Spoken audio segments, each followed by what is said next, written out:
Dans le bouddhisme, on peut parler de 4 états sublimes. Ils sont sublimés.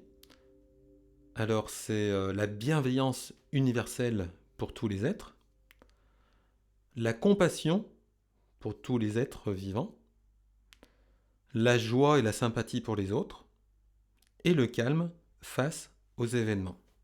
Là, ce sont les 4 états qu'il s'agit de mettre en valeur. Pour les bouddhistes, il y a 4 façons de traiter une question. On peut y répondre directement, il n'y a pas besoin de réfléchir. Quelle heure est-il? On vous donne l'heure. Il y a des réponses après analyse. Quel chemin je vais prendre? Quel est le chemin le plus court pour aller à tel endroit? Il y a troisièmement des réponses par une contre-question.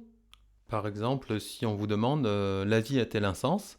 Un bouddhiste pourrait vous répondre cette question a-t-elle un sens? Et enfin, on peut répondre à certaines questions en supprimant la question. Par exemple, si on dit y a-t-il une vie après la mort?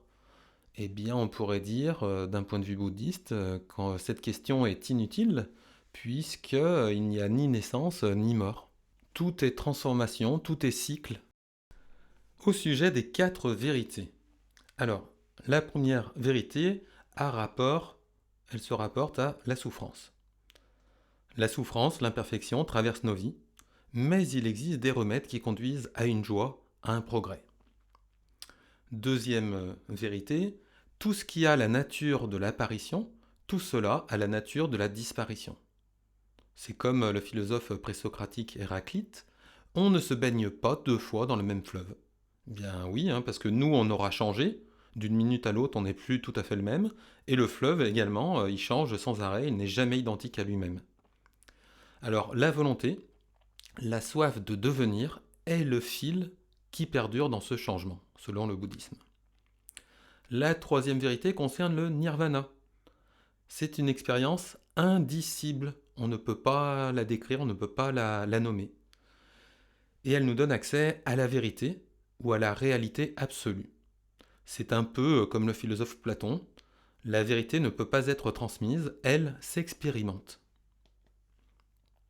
Enfin, la quatrième vérité se rapporte au bonheur. Le bonheur peut être atteint en évitant de tomber dans des extrêmes. Donc il faut éviter la recherche effrénée du plaisir, des sens, et il faut éviter la recherche du bonheur par la mortification. Alors le bonheur peut se trouver au bout du sentier ou au milieu. Le bonheur, c'est une discipline du corps et de l'esprit, c'est une manière de vivre comme les philosophies antiques. Donc, ce que nous avons vu, le bouddhisme vise à l'élaboration d'un monde sans violence.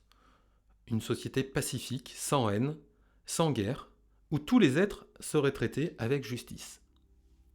Je cite, « Commence par t'établir dans le droit chemin, puis tu pourras conseiller les autres. » Une seule phrase raisonnable sera toujours meilleure qu'un texte long et obscur.